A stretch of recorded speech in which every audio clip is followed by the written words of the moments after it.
Joining me today is Heather Walker, club manager of Rolling Green Fairways. Heather, thanks for joining me. Yeah, thanks for having me.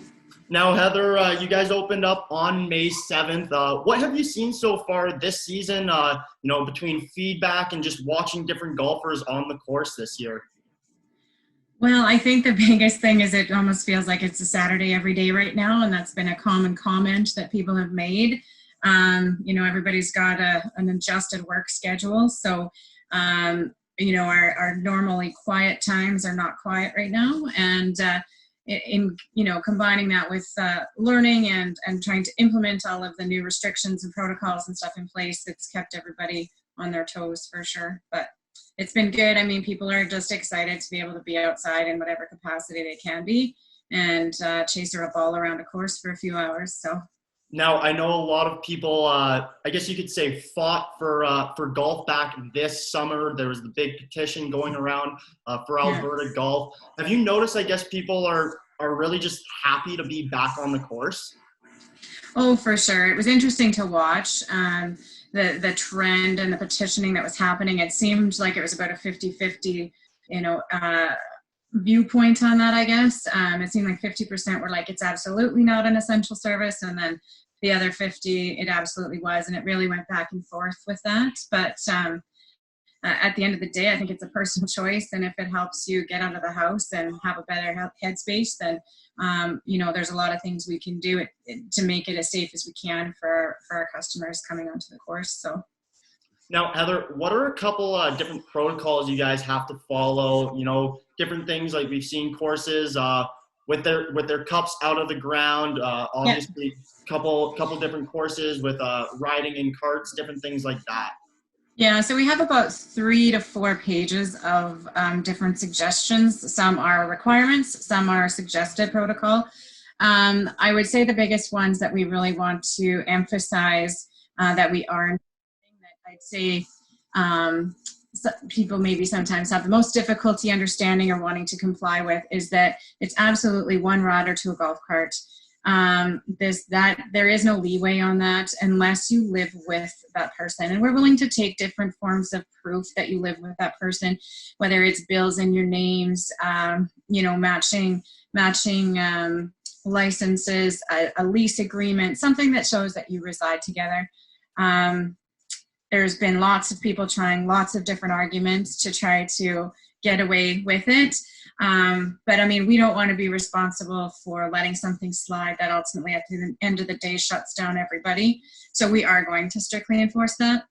The other thing, especially at this time, is that they're asking that we not permit people to check in for their tee time until 15 minutes prior to. So, sometimes you get the old guys are used to coming out an hour before and having coffee, and they can't do that right now, but they're not quite used to.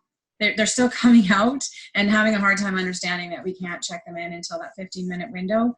That's just something that's been, put out there as a requirement by the government of Alberta. That is not Rolling Green's choice.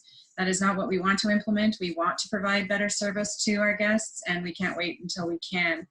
The other thing, hopefully this changes tomorrow, but for right now, and until we hit stage 1 of Alberta's reopening plan, is we don't have the pro shop open. So we have to meet them outside and try to remember to tell them everything. We have rules, printed out to hand to people. We have signs posted, but right now it's really hard to not even be able to allow them to come into the pro shop to check in. Everybody's used to doing that. So it's a bit of a challenge, but those are the 3 main things that I think are hardest for the golfer to change their behavior with, I think.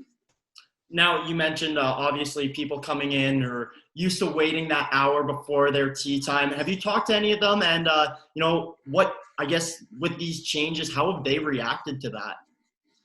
Well, I would say about 80% is good. They're just happy to be out. They're grateful, they're happy, they're patient. Because, of course, the check-in process takes longer now, too. So, most of them are good. 20% maybe seem to want to challenge the rules and challenge us and challenge my team. And to be quite honest, we're asking for everybody's patience and understanding as we muddle through the rules and that are constantly changing, that we are required to enforce them.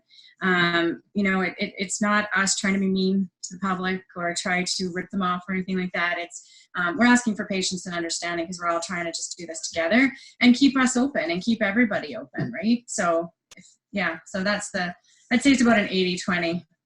Now, understanding. Yeah. Now, future plans for the course, different things like men's night, is that still going to happen? And different things like you mentioned, the pro shop reopening and restaurant and whatnot. Yeah, so pro shop and clubhouse, the restaurant, will fall into stage 1. Now, that could be as early as tomorrow. We're ready to rock in the pro shop. The kitchen will maybe take an extra day or two just to get a couple extra protocols in place there.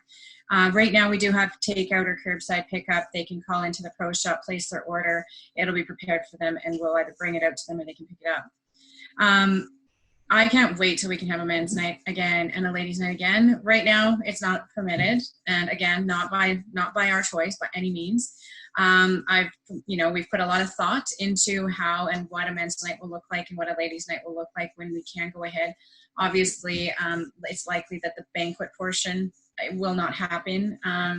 But I mean, we can reduce the prices. We can offer grab and go items to them. We can do a prize presentation virtually, so they come, they golf, they compete, and, they leave, and then they get their prizes the next day, curbside or what have you. So there are ways to get around it, but the government's, I don't think, willing to, they're not going to just open everything up right away. It's baby steps. So we have plans in place for when we can take the next step for sure.